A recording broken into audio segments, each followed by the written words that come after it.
Hi everyone here and around the world. I really pray that all of you experience more peace and fun in this end-of-year holiday on this troubled planet. I do have some good news that we have broken through 224,000 subscribers this week at the Earthfiles YouTube channel.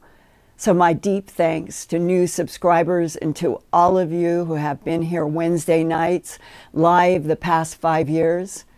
Earthfiles news keeps evolving about UFOs, UAPs, non-human intelligences, Earth life struggling with diseases, wars, and climate change. And then there are the increasing revelations about our universe that are coming from several great telescopes, such as a mysterious blast of light is a black hole pointing straight at Earth, scientists say in research released in the November 30th Nature Astronomy. The UK University of Birmingham astronomers used data from the European Southern Observatory's Very Large Telescope. So what is happening? Their animation shows an incredibly bright X-ray, optical, and radio signal blasting from halfway across this universe, from 8.5 billion light years away, the farthest such blast has ever been detected. Scientists say a star is, quote, squeezed like a toothpaste tube by a supermassive black hole during what is called a tidal disruption event, or TDE, close quote. As the huge black hole swallows the star, solar material spurts outward in two directions, producing one of the most violent cosmic events known to Earth scientists, who rarely see such star and black hole violence in the cosmos. When the scientists aimed an X-ray telescope on the extremely bright event, they determined that the source was 100 times more powerful than the most powerful gamma-ray burst afterglow that human scientists have ever seen.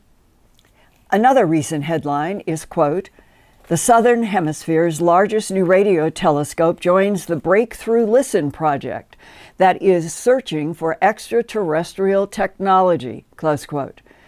The South African Radio Astronomy Observatory's MeerKAT radio telescope is made up of 64 satellite dishes. Each stands 65 feet tall. The dishes are connected across 5 miles of dry land in very remote Carnarvon, South Africa, 390 miles northeast of Cape Town. MeerKAT will increase the number of star targets that Breakthrough Listen can observe by a factor of 1,000. Their goal is to seek signs of intelligent extraterrestrial life, including technosignatures, engineered signals that would indicate the existence of technologies in life on other planets beyond Earth. The new MeerKAT radio telescope is said to be the most powerful instrument ever built to search for technosignatures and their implication, intelligent life and consciousness.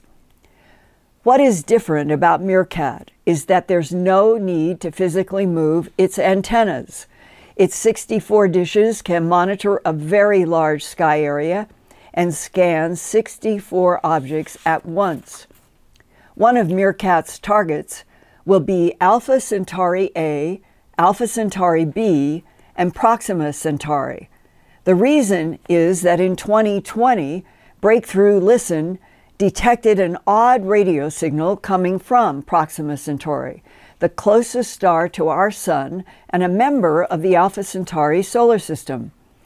Breakthrough Listen scientists say that MeerKAT will be able to search over 1 million stars in our interstellar neighborhood in only 2 years. MeerKAT is so sensitive, it will be able to detect a transmitter like Earth's brightest radio beacons out to a distance of 250 light years. Meanwhile, a Defense Intelligence Agency analyst retiring after 23 years of studying the presence of non-human intelligences on Earth told me in December of 1999 that our U.S. government has proof that 270 million years ago, there were 3 different extraterrestrial groups fighting with each other over control of this beautiful watery Earth filled with so many different life forms. Since World War II, the number of UFO sightings and human abduction reports increased to the point that on February 15, 1992, Dr. John E. Mack, MD, a professor of psychiatry at the Harvard Medical School, contributed his expertise to a Roper survey funded by the Robert Bigelow Holding Corporation in Las Vegas. The survey was conducted from July to September of 1991.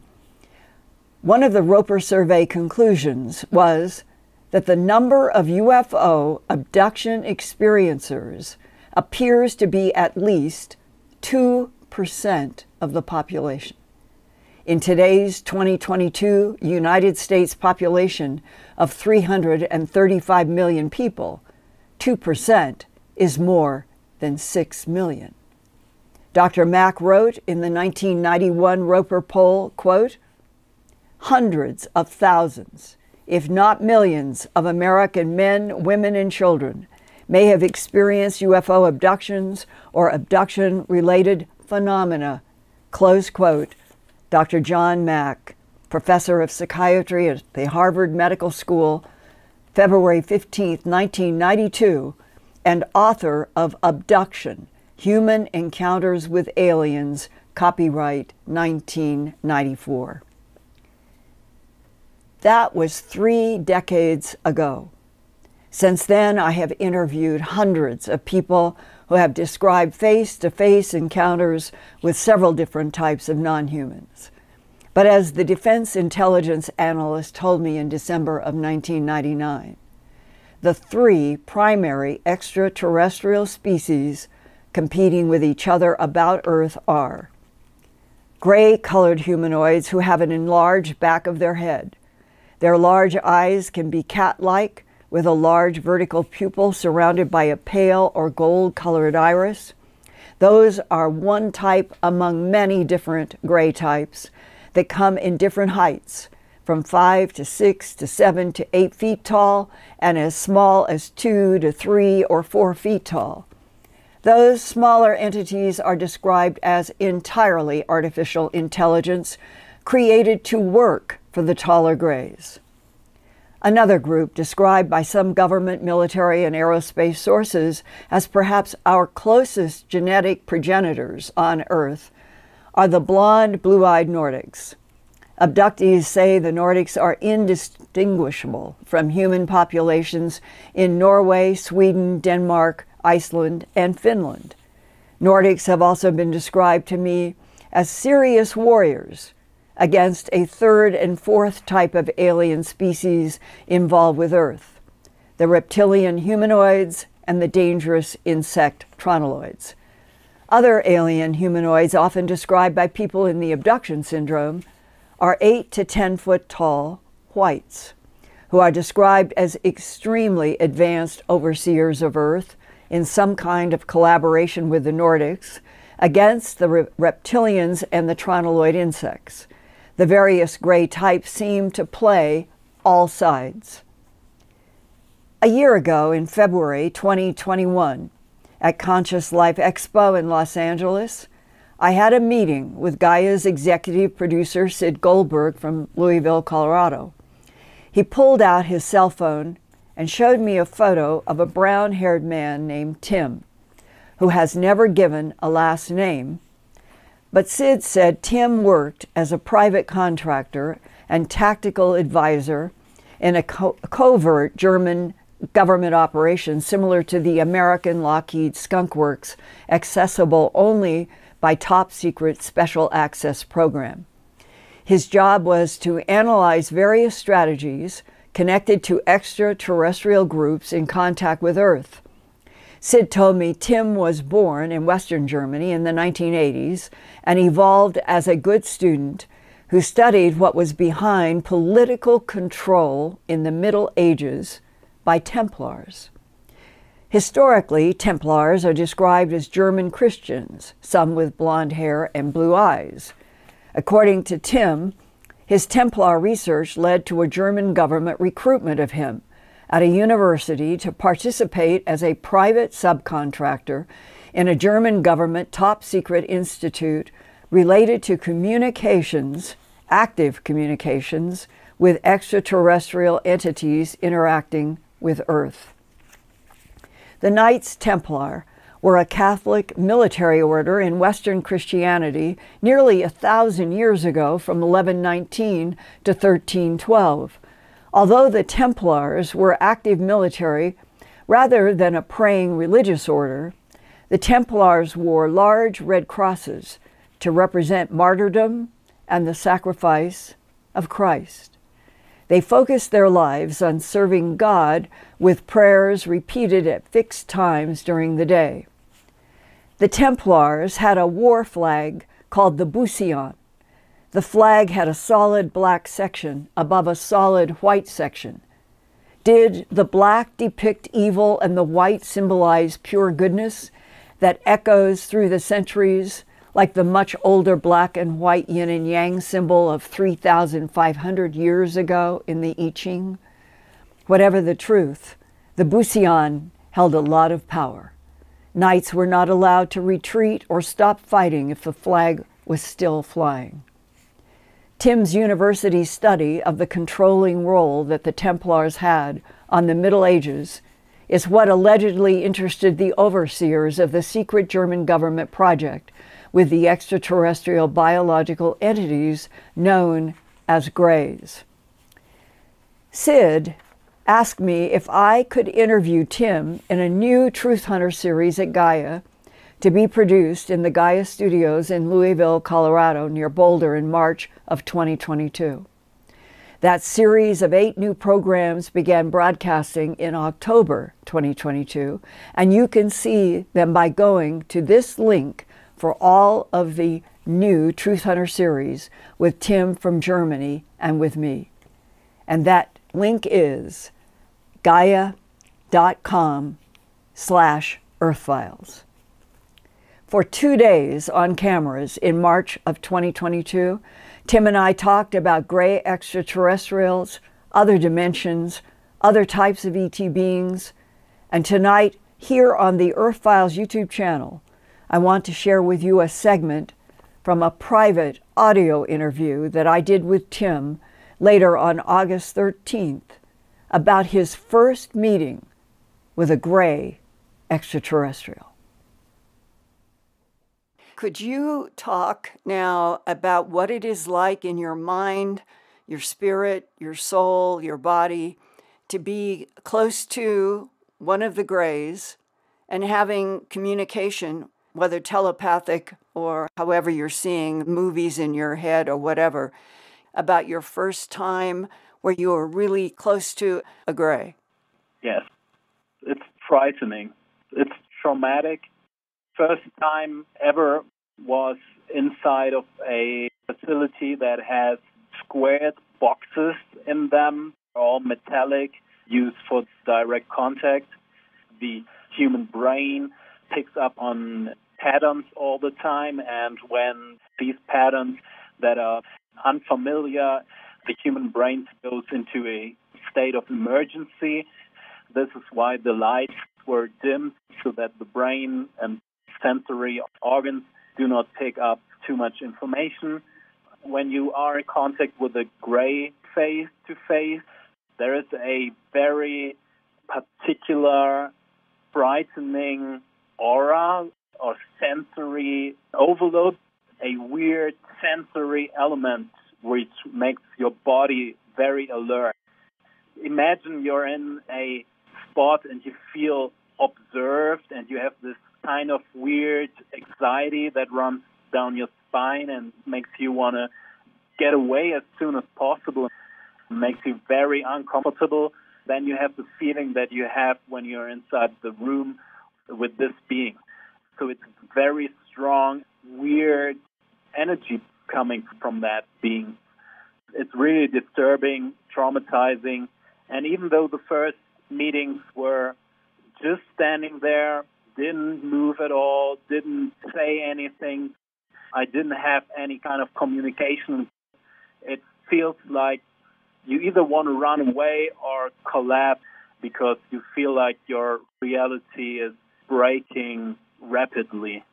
And when you finally reached a point where the gray thought that you could communicate, or it could communicate with you telepathically, can you describe that experience in detail? Yes. So I've never, ever reached a point where I would say that this feeling of anxiety went away. Never, ever.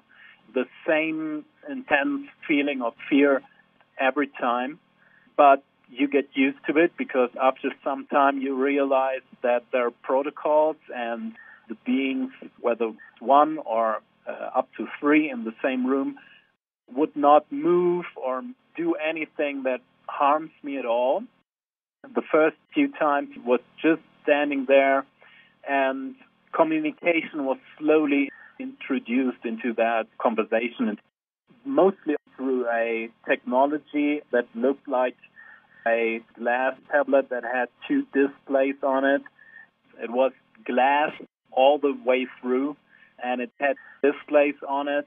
One shows the grays and one display that gives a translation to that language, which wasn't always correct.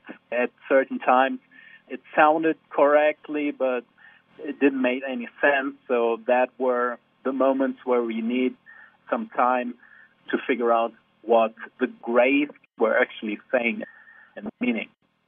Now, you've had how many years of interaction with the gray beings? I have more than about 11 years of experience in total with different non-terrestrial sources and information. In those 11 years, which type have you communicated with the most? I would say the grays, and it's the particular being that I translated as being 6, which is a being at the frequency or the consciousness level of 6 consciousness. Of the grays, what would you say is your understanding of what the grays want with Earth and humans? This is one of the most important questions that we've had. What's their intention? What do they want? Do they want to take over the planet Earth? And they made it very clear that they have no intention at all of getting their hands on the planet itself. They do not want to take that over. Actually, they were kind of shocked about that because they say this planet Earth has such a raw and vast place with winds and floods and pollution and all these kind of weird dynamics going on that they would say they would never, ever choose a planet like this for their home base. Their planet in the Orion system, but also live on different artificial crafts. Their planet is sterile. They do not have natural catastrophes. There is no dust, no sand, nothing, no pollution, no dirt. And it has its own light source, which is kind of weird. So the planet itself irradiates light. It doesn't need an outside light source. So they made that pretty clear that they do not want Earth planet itself.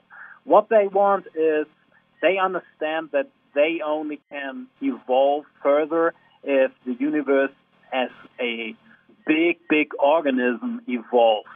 So that is what they want. They want the universe to evolve. They call themselves, this particular race that we call the Greys, they call themselves a gardening race. They say the universe itself could flourish in a wild way. Everything could grow very wildly, or tonal dynamic.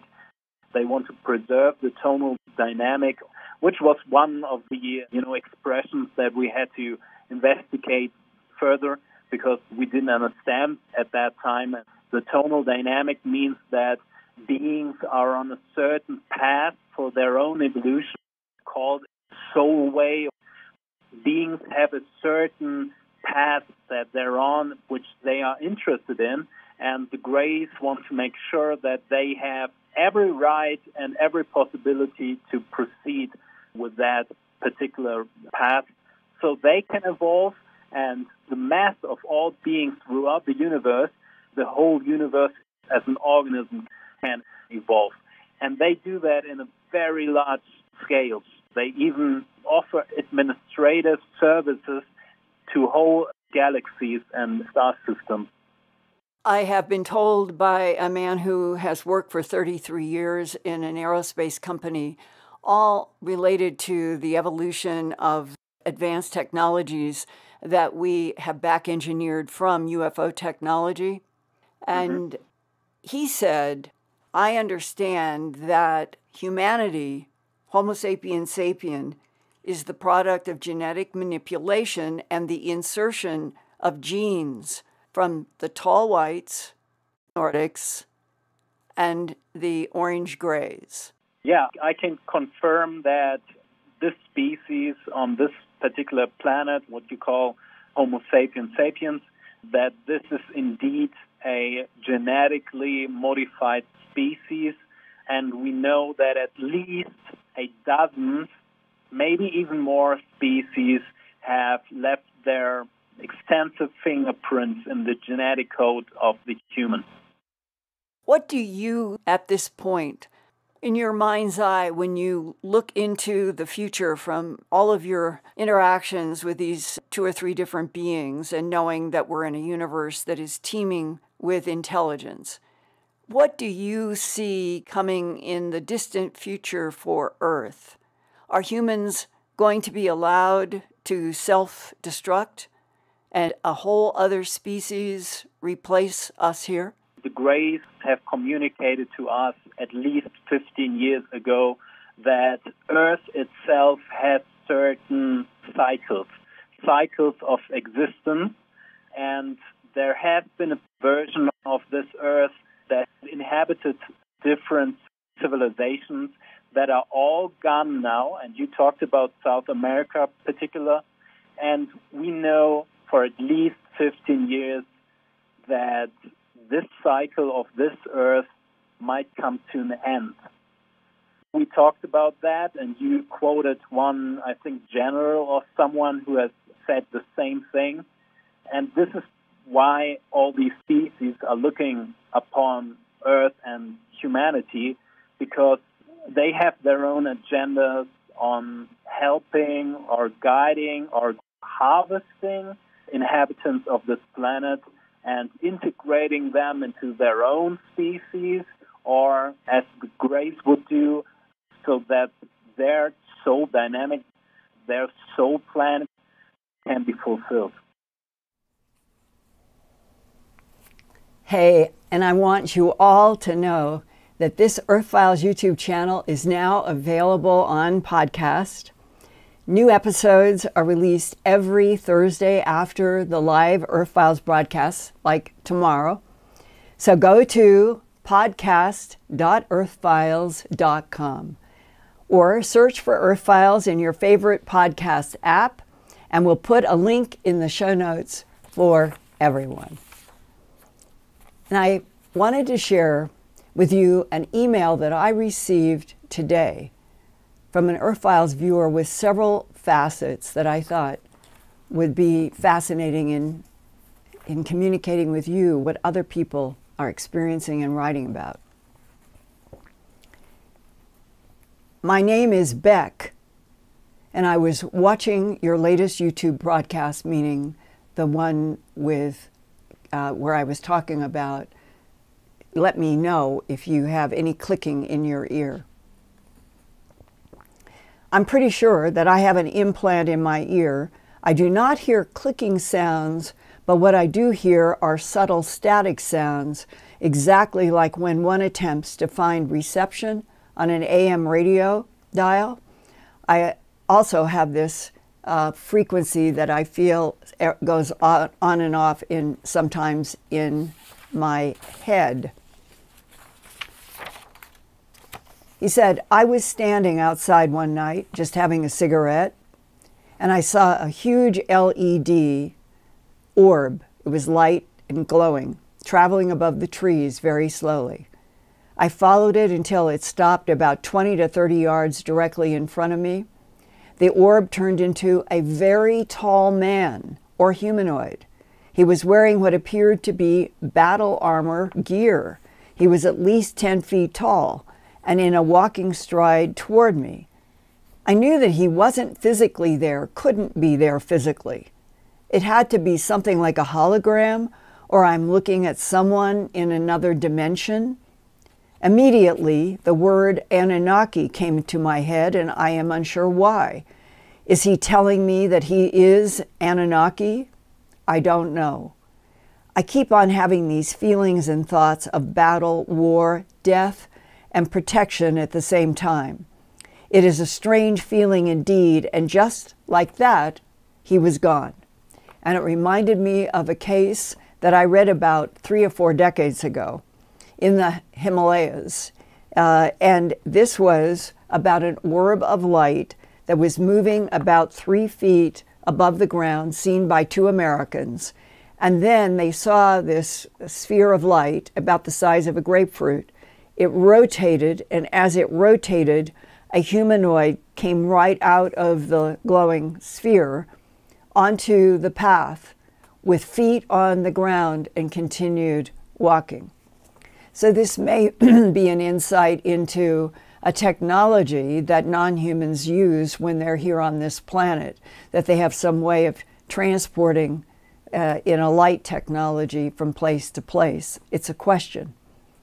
And then he continues, I was lying in bed one afternoon, watching TV, and all of a sudden, there was a warm, piercing light full of love that came into my room. I sat straight up and asked out loud, where is all of this love coming from? Immediately after that, I had a telepathic download. It was a movie reel from right to left in my mind's eye, going by so quickly that I said stop, and whoever it was honored my wish, but that's not what I meant. I said again, I don't mean stop. I mean slowly, again, please. The movie reel came again, and it was right in the center of my forehead. It didn't slow down at first, but when it got to the last image, it stopped directly in the middle of my third eye. Small squared pixels starting from the right corner connected with other pixels until the image was complete. I found myself standing in a kitchen that I do not recognize. The counter was glowing white, the backsplash was glowing white, the sun rays filled the kitchen full of love and peace, and I could not believe it. No human words can ever describe this kind of peace nor unconditional love. One would have to experience it to know. I knew that I just had the most profound experience of my life, and I didn't even have to be nearly dead to have been given such an overwhelming experience. Tears were streaming down my face, and it was a love like no other. When I ask multiple times why people have been harmed or even will be harmed for simply trying to get to the truth, the answer is always the same, coming from the unseen. It is a threat to their power structure, and it all starts with consciousness. If billions of people could come to a state of advanced consciousness together, the less control these power brokers would have over humans. Thank you for taking the time to read this, Linda. I know you've heard this a lot, but thank you for being such an inspiration. I want to personally thank you for putting your life, your safety, and personal well-being on the line for 43 years for the truth. People don't realize the dangers of this line of work. It is the most dangerous job in the world, and researchers, investigators, and the like can be harassed or eliminated just like that. Sincerely, Beck. And I was touched by his understanding, as well as his experiences that I know so many people, as Dr. John Mack reported, millions, who have extraordinary experiences, whether it's other dimensional, whether it is an interaction from an advanced technology. And we have so few places in which we can share what could be the transition from humans always in the dark to finally beginning to be educated about what others in this universe can do and do, and that all of this tonight in this particular show, putting it together, facet after facet, as they relate to the Gallup poll. So many people who would fall into the category of being similar to what abductees report. Tim's extraordinary insights from work in Germany that has never been made public and never will be, perhaps, but that at least he, I, and Gaia and Sid came together, and some of this remarkable information is being shared, and we hope it can go on, because right now it is the independent efforts of people that keep making more headway, because the longer we wait on the government to tell the truth, the more it seems that everything gets pushed back. Let's hope that April of 2023 will in fact be the month that this big lie ends. And if not, it does not reduce the truth that is being shared at the Earthfiles YouTube channel. And in fact, it may be, if the government does not finally tell the truth, that it is our independent efforts, that you all, you wondrous people around the world who continue to come on Wednesday nights and send me tremendous, tremendous letters and insights.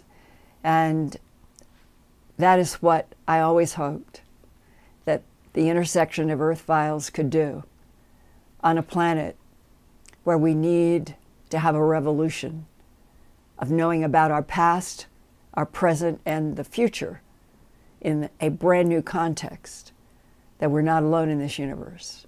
We never have been. And that is really what the next, I think, break has to be in the evolution of time. We have to get past this big lie. So thank you for being here tonight. And Ian, I turn it over to you for comments and questions. Linda, well, tonight's a really good evening with a full moon that's being noticed by all of our viewers all around the world. It's an aptly named cold moon, the final full moon of 2022. And Ian, also, yes, sorry, Ian, Linda. Brad, who is an amateur astronomer, said that we've been getting texts and various things about there's a UFO near the moon. Well, what happened is that there was a transit, and it was Mars. Occultation. It was a occultation. Yeah, occult. And that the red glowing object near the moon before the occult was Mars. So I just want to contribute that there is a real astronomical explanation for that red glowing object near the moon tonight. That was Mars. That is Mars. We have clear skies tonight. It's a very cold night tonight, so I think that will be visible from the UK as well. Linda, also tonight's the 70th anniversary since the launching of Apollo 17, the last manned mission to the moon. Yeah. God rest all of those men and the women who have been in the programs, who got to the moon, and wherever they are, we are going to enter a whole new next step where we're going to have a base on the moon. It will be permanent. People will go from Earth to the moon on assignments in military or scientists working. It's coming. We will have a base on the moon. I've talked with aerospace engineers working on these projects.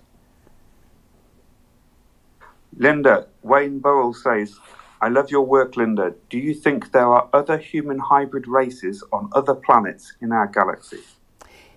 It is a question that I have thought about too, that if Earth has been the focus of genetic manipulation at a whole lot of levels, like using a laboratory, that it may be that the advanced beings look for certain watery types of planets with certain chemistries in which whatever it is that they want to manipulate and experiment with can be done on planet A for one type of genetic manipulation and maybe planet B for another.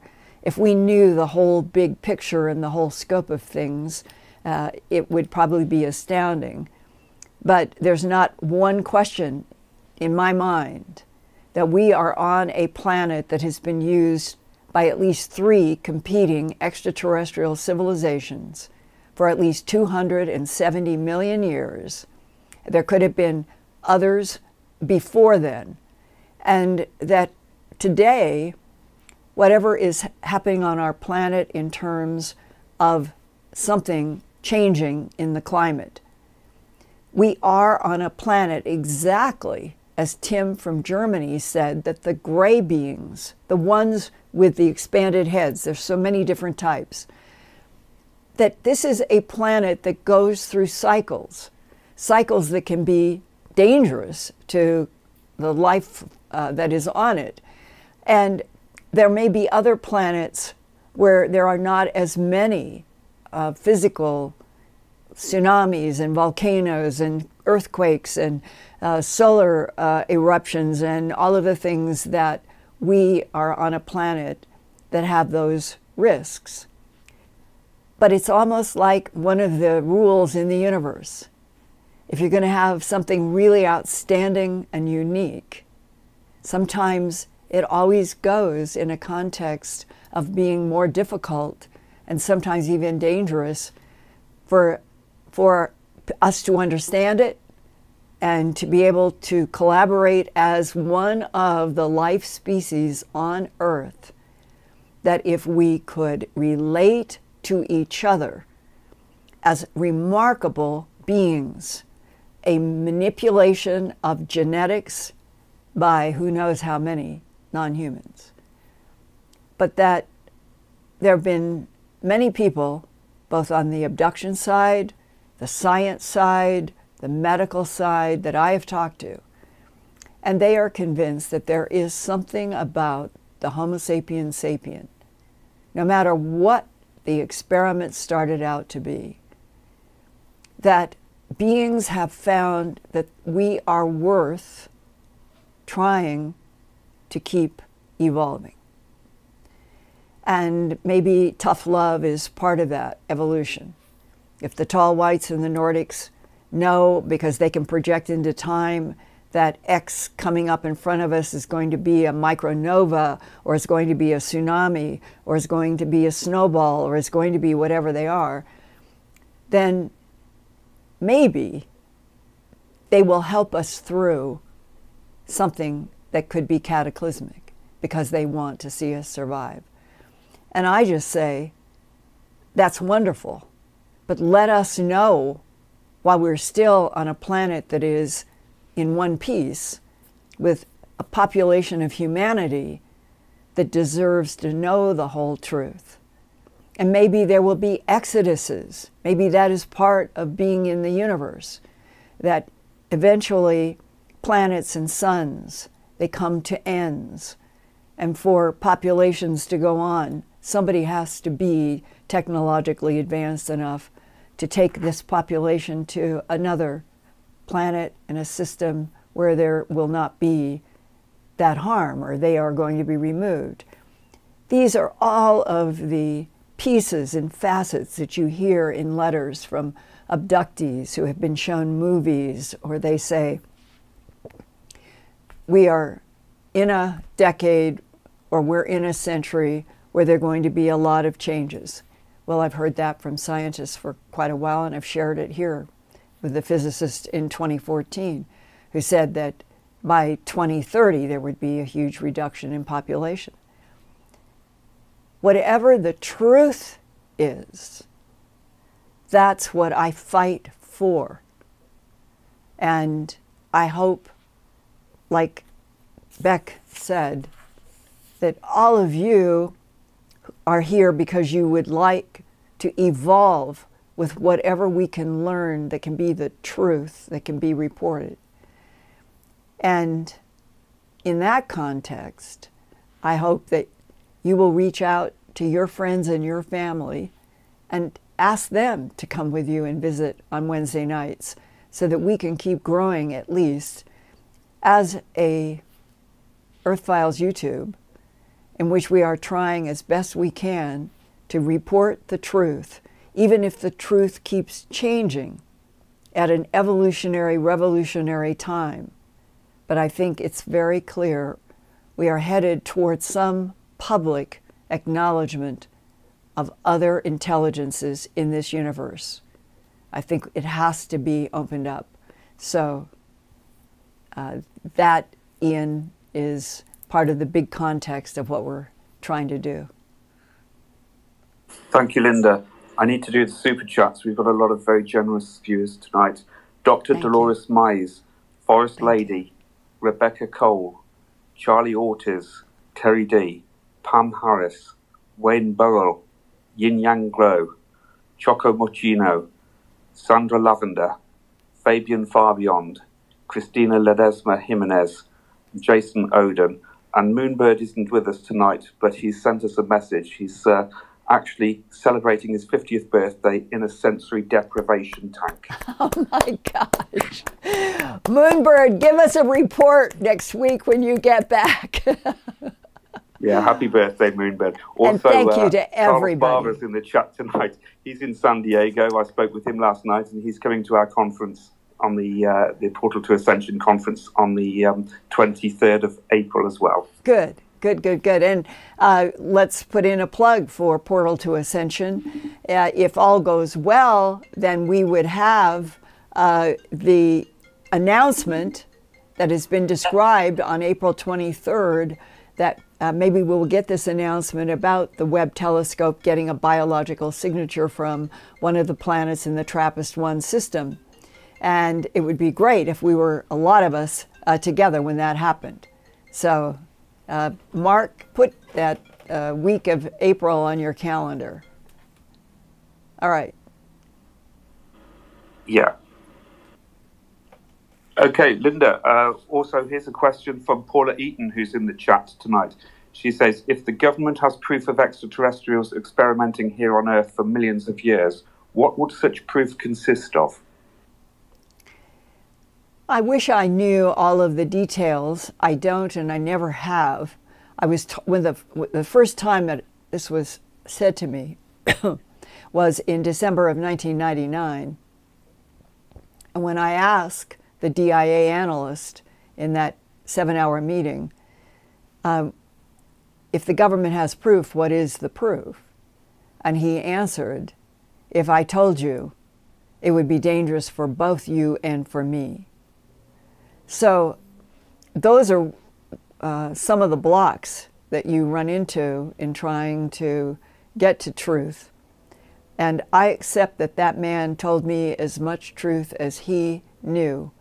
And he's the one who asked for the meeting, had the World Bank man that was his friend, and the World Bank man knew me. He wanted to talk to me because he was retiring. And ever since that December 1999 7-hour meeting, so much of what he told me has been confirmed in so many ways. But the one part that remains unknown, and I don't know for how much longer, what would the proof be that 3 extraterrestrial groups manipulated DNA in already evolving primates to create, eventually, Denisovans, a Neanderthal, and Cro-Magnon Homo sapien sapien. And it may be something that Tim from Germany said tonight, that the Greys that he met with and was so terrified by, but worked with them, that they can, that the advanced grays can, with technology, ferret out what each person, each human, each animal, each anything, what is the progenitor sequence, where does the genetic fabric, where does it, when you look at it going backwards in time, where does it lead? And it may be that that's the big secret, that the government knows and has proof of exactly what produced the Denisovans, the Neanderthal, and then Cro-Magnon. And why did it happen? Who was controlling that? Was it part of a war? I've also been told that the genetic manipulation of various species on this planet by extraterrestrial biological entities for the last 270 million at least years, some of what has happened has been in conflict. So using genetic manipulation in wars among advanced extraterrestrials, it's like taking the 16-layered chess game and turning it into 64 layers with no guide and no help. So that's why we need to keep struggling for as much truth as we can from each other, and for those who have military backgrounds, aerospace backgrounds, medical backgrounds, who can help me by you sending me your firsthand knowledge, even if I can't quote you or give names, but getting information helps. All right, Ian? Okay, we've got a question from EJ. He says, what relationship are the UFOs and aliens to African spiritual deities and the possessions that are happening in Africa and Caribbean? Those are good questions for which I have no answer at all. I think that is an extension of what I was just answering. That if in 270 million years that there have been 3 extraterrestrial civilizations fighting with each other over this planet, and they can do invisibility, they can take on different bodies, the skinwalker kind of thing, that they have the ability to move point to point on the Earth as well as in outer space, that they can have a technology that are these beams that appear to be, or spheres, wherever it begins, a technology in which you can transport yourself in light and come out of the light and be in a mountain. So it's very difficult. We don't even have a language. We really do not, and at least in the public. The government might, but the public does not have the language even to ask the questions, let alone discuss and hypothesize answers. Remember when Tim said that even those enlarged the back of their head grays, that particular type, as advanced as they are, that when they would do communications through something like an iPad, and it would translate, that's where he was talking about a screen, and there would be translation, I assume, between English and those particular gray beings' language. And then he would say they would suddenly get translations that made no sense. And then they would have to go back and work with the grays to go through what is it they're not understanding, what did the grays really mean. And it reminded me very much of the work of Jim Sparks, an abductee who wrote a book called The Keepers.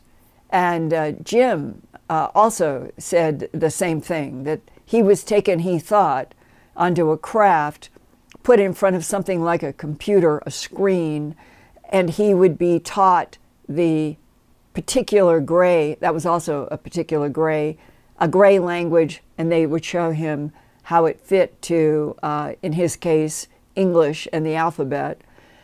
And that he wanted to know, why was he being taught? What is it that the beings wanted from him? And every time he would ask those kinds of questions, here's the kind of answer he would get to show you what it is like to communicate with extraterrestrials, I guess. He would be wanting to rebel against doing letters or numbers and comparing them. And they would take him back, and that's the issue. Sometimes it was on a screen, but it was mostly he thought it was in his mind, but sometimes it was so vivid and so real that he thought they were literally moving him in time to 1 or 2 or 3 different lives in which his soul matrix had been in these other lives. And if we are dealing with intelligences this advanced, that they can manipulate, move in time, move point to point in time, chop time up, take something from the future, put it into the past, past to the future, all of it all mixed up. Humans, we humans, we don't have any context. We are literally the uneducated ones in all of this because we've been deliberately kept dumb and blind. And the answer that everybody gives about why would that be is because that there have been a lot of beings, human and other, that have controlled this planet largely by keeping the growing human population completely ignorant about the truth. So hopefully we are at a time where that's going to change. And when you think about school and you think about first grade, and first graders at least having only one language to learn, imagine if the future is going to be where you would go in a spaceship, going on to a planet in a space force, and you're given maybe a dozen different iPads, and each one is a different extraterrestrial language that you have to study before you get to another planet. Something like that is probably going to be part of the future. So, all right, Ian. We have last of the finest in the audience tonight in the super chat, in the chats. He's an experiencer who's also served at Eglin and also served in Germany. He says that when he lived in Germany for 1.5 years in the service, there were some interesting things in the sky of that country. He also says that he got to see UAP when he was very young and forgot all about it when he was at Eglin, and until he was at Eglin. And when he was 4 years old, he had the experience with his mother, and they never talked about it until just a few months ago.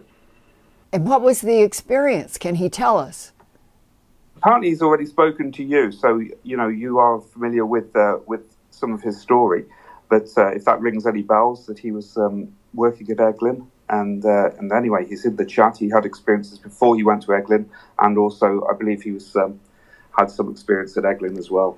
Well, there have been several people who have told me experiences in Eglin. So send me an email to make sure that I've got the name and contact again. But I will say that when Richard Nixon was, I think, I'm trying to remember if he was vice president or president, but I've heard this from somebody who was a friend of their family, of Jackie Gleason, and told me, Linda, it is true that Nixon took Jackie Gleason to Eglin Air Force Base in Florida and showed him extraterrestrial bodies preserved in tubes mounted vertically on a wall, and in another room that was a larger room, there were 6 different craft of different sizes. And he said, that is true, and the people who have tried to say that Jackie Gleason made it up, they're the ones who are coming from counter intel because they didn't want anybody in the public to know. So I'm sharing that with you because it's been described to me that way.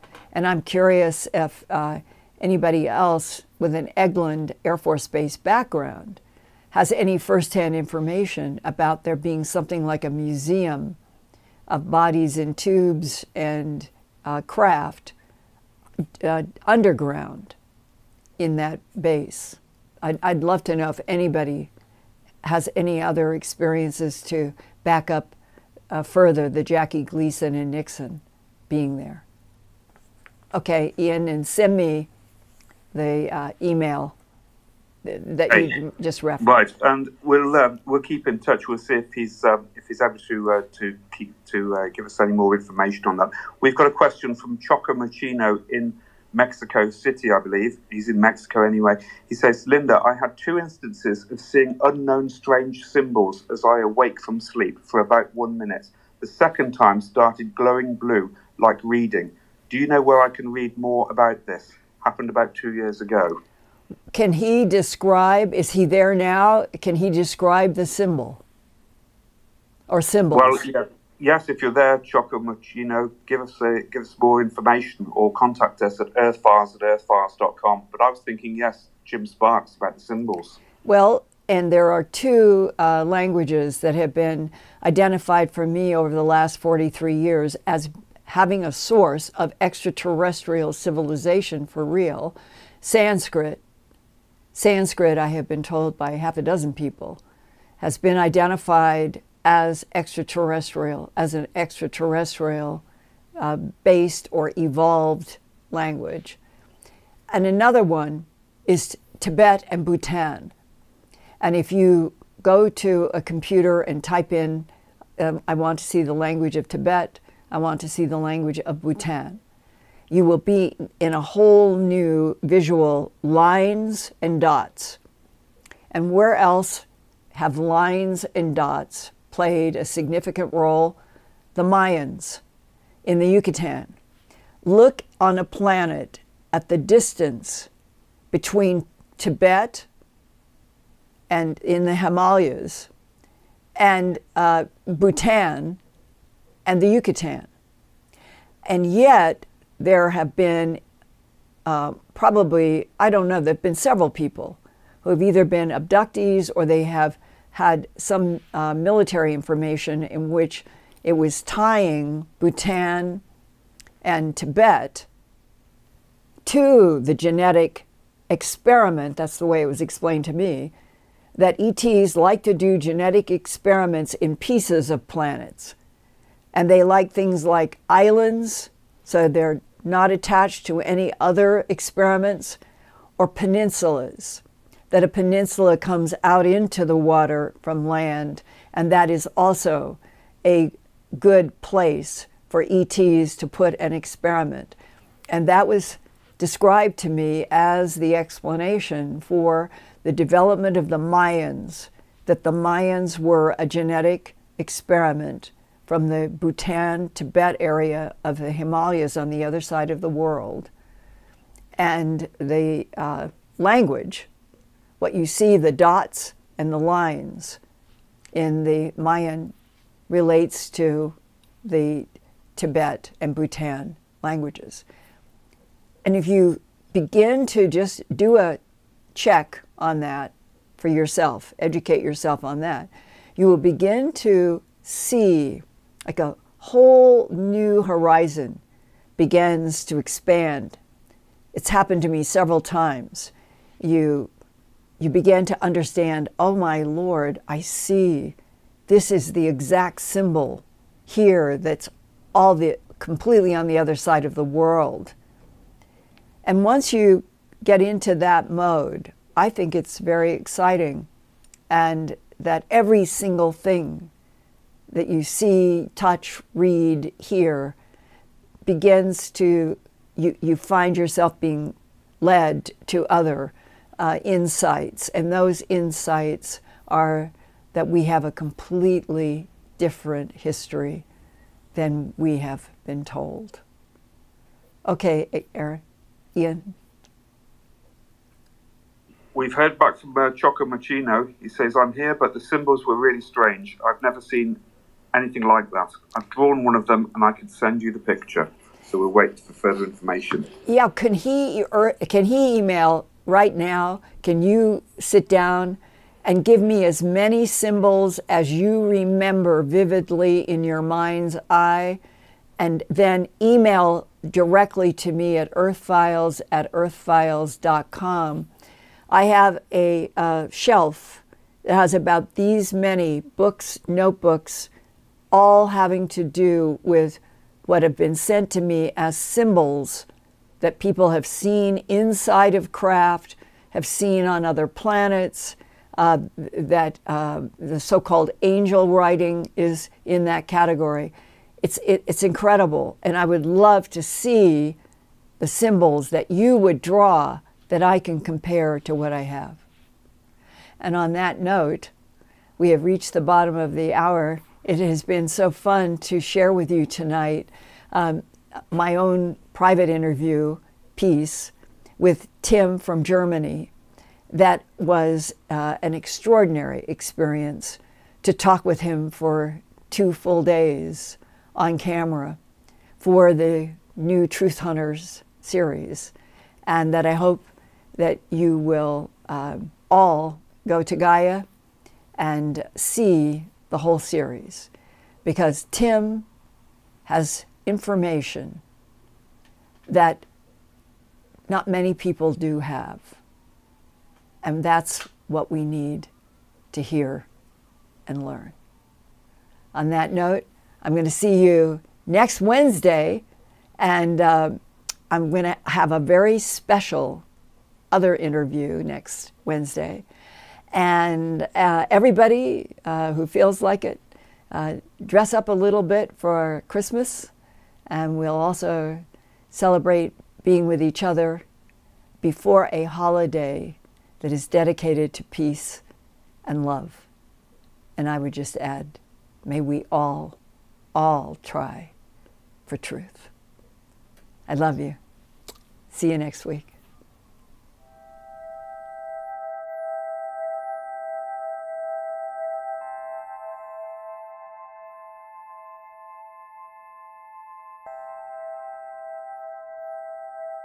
Turn on closed captions for YouTube videos by clicking the white CC button on the lower right. The default language for Linda's videos is English. If you would like to see the captions in another language, click on the white settings button next to the CC button. Select Subtitles CC, and then select Auto Translate. Select a language, and the captions will now appear in that language. Sort of gone through, and they will hold their heads.